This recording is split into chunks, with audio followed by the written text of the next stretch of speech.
Welcome to Theory and Theme.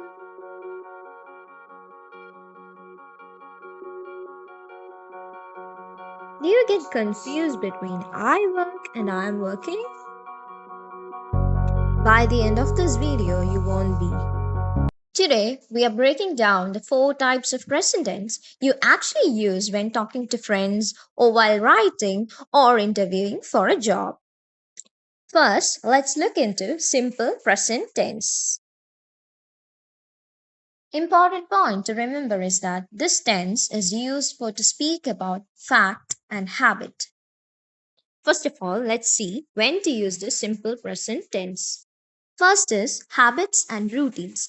Habits and routines means actions that happen regularly.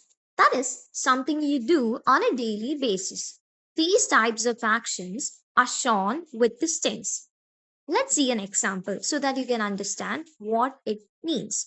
I drink coffee every morning. So, here the person drinks the coffee daily. It became a part of his daily life. So, these kinds of actions are shown through using this simple present tense. Second is general facts and truths. I don't have to explain this. You guys know what it means. A simple example is only needed to grasp what this means. The example is the sun rises in the east. We all know that the sun rises in the east. It's a fact.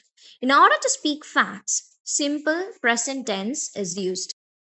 Another major usage of this tense is in schedules and timetables. Here it means fixed future events. The events that are going to take place in not so distant future, which is a fixed or a confirmed one. Example is the train leaves at 9 p.m. Here, the time to leave is fixed and it is in the future time. In order to show these types of fixed future events, this tense is used. Let's see how you can build sentences using this tense. First of all, this tense is used in different ways in different types of sentences. Let's look into affirmative, negative, and question forms of this tense. First is affirmative sentences. For that, you people need to know a formula. With that, you can create affirmative sentences using this tense. That is subject plus verb s or es plus object. It can be easily understood with examples. Examples are they work, she works. These are the easiest one. Let's look into another one. They play football. Here, the subject is they, verb is play, and object is football. Next one is she reads a book every morning. Here, the verb is read, and in that verb, s is added. One of the important thing you guys have to remember is that in the case of he, she, and it is always followed by works, writes, reads, and etc. That means verbs with a singular subject, it always ends with s or es.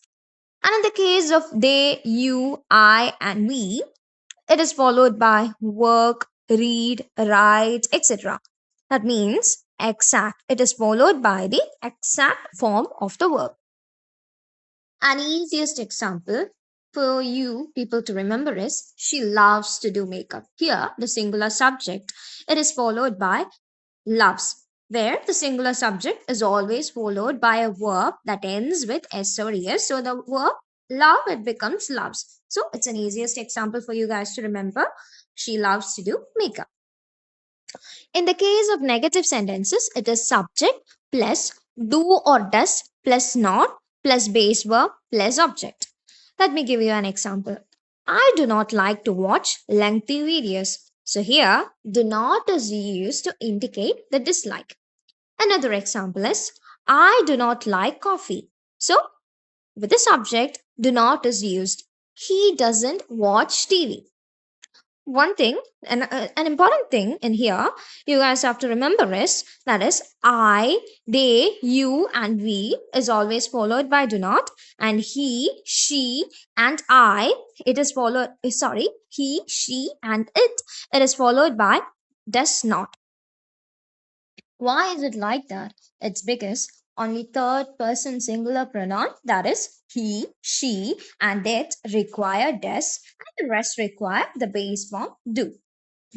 Easiest examples that you all can remember are she does not like pick me girls. And next one is you do not understand. This is how you frame negative sentences using simple present tense. Third one is interrogative sentences. In this case, that is in the case of interrogative sentences, do or does should be at the beginning of the sentences and should be followed by subject and base verb. It is do or does plus subject plus base verb plus object. So here at the beginning or at the starting of the sentence, do or does should be used and it is followed by the subject and then comes the verb and then comes the object.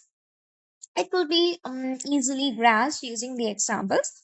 So the examples are, do you enjoy reading? So here do is at the beginning of the sentence and then comes the subject you and then comes the verb enjoy and then comes the object reading. And next example is, does she play cricket?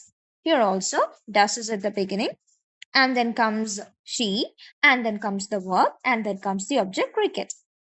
Also, do is always followed by you or I or we or they. And in the case of does, it is followed by he or she or it.